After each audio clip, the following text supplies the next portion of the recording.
Welcome to The Explainer. Today, we are diving into the playbook of a founder who was so visionary, he wasn't just building a company, he was literally building a country, decades before it was even independent. So let's just start with that massive question. Can a business, a single enterprise, actually build a nation? I mean, it sounds kind of impossible, right? But the story we're about to explore might just be the greatest example of this idea in history. And it all comes down to this man, Jamshedji Nusserwanji Tata. Now, you might picture him as some historical industrialist from a textbook, but I want you to think of him as a startup founder. And his ambitious, absolutely audacious startup idea? A modern, self-reliant India. Okay, let's get into it. To really understand the genius of his plan, you first have to understand the massive problem he was trying to solve. And this wasn't just a gap in the market, it was a system specifically designed to hold an entire nation back. What's wild about this is how brutally simple the colonial business model was. Step 1, take India's raw materials like cotton, iron, you name it, for dirt cheap. Step 2, manufacture them into finished goods in Britain. And step 3, sell those goods right back to India at a huge markup. It was a perfect system for draining a nation of all its wealth. And for Jamshedji Tata, this wasn't just, bad economics. He saw it for what it truly was, a national humiliation. He believed that for India to ever be truly free, it first had to be economically sovereign. It had to shatter this cycle. But here's the thing. He didn't just get angry. He got strategic. Jamshedji came up with an unbelievably audacious plan. He wasn't going to build just one company. Nope.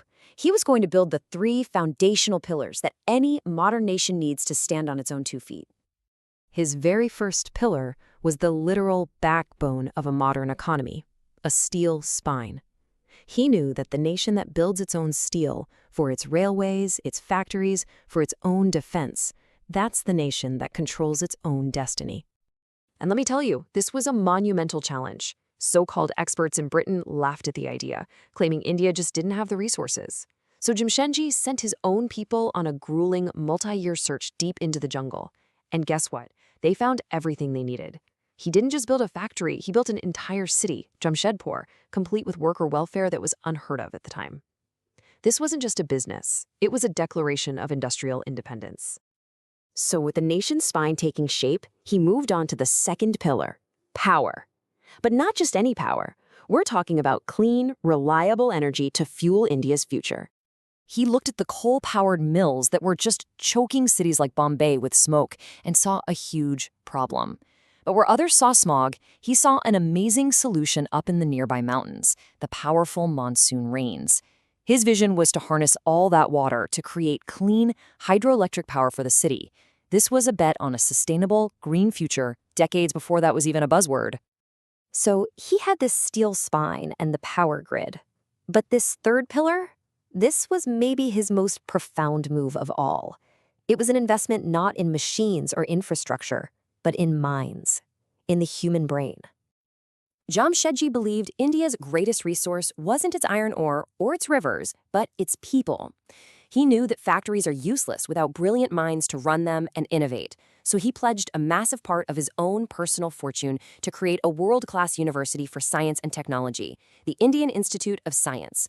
You can think of it as a factory for producing the nation's future leaders.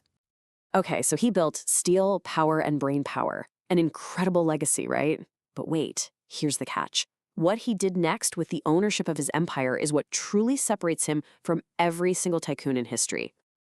Just look at this comparison. The traditional model is pretty simple, right? The family owns the company, and the whole point is to maximize the family's wealth. Jamshedji completely flipped this script. In his model, charitable trusts own the company. The goal isn't personal wealth, it's nation building. This means the profits don't just go to a family, they flow back to these trusts to be spent on social good, like education and healthcare for everyone. And this is where you see the absolute genius of his system. It's a perfect, self-sustaining loop. The business succeeds in order to fund the charity, and the charity works to uplift the nation, which creates better people and a better market for the business. It is a total masterstroke of social capitalism. So after looking at the problem, the 3-pillar solution, and that revolutionary ownership model, what is the final takeaway? What's the final blueprint from this incredible playbook? It's this. Jamshedji Tata isn't just remembered as the father of Indian industry. He's really remembered as an architect. He didn't just build a company and make a fortune. He built the very capacity for a nation to create its own fortune. He gave India the tools, the steel, the power, the brainpower to go out and build its own destiny. And his playbook from over 100 years ago leaves us with a really powerful question for today. What is the true purpose of a business? Is it simply to maximize profit for shareholders, or can it be, as Jamshedji Tata proved, a tool to build a better world? What an incredible story of building something so much bigger than just a business. For more breakdowns of visionary strategy just like this, make sure to subscribe to Finologix. Thanks for watching.